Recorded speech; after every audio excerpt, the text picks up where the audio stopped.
Welcome to Emergent Art Worlds. I'll be your teacher for this semester. My name's Caroline Woolard, and I'm an artist, an organizer, a teacher, an advocate, and a researcher. So in the next few weeks, we're going to trace the life cycle of an artwork.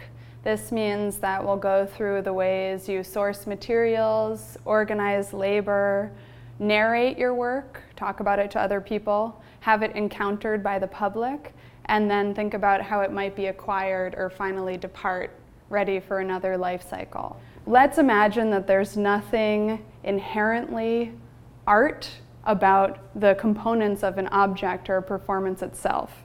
That instead it's a series of people, institutions, and networks that create a discourse around that object or performance to confer it with the status of art. If we can trace the life cycle of a work of art, we can start to be more conscious about the ways that we create meaning and build something that could have the status of art in the world around us.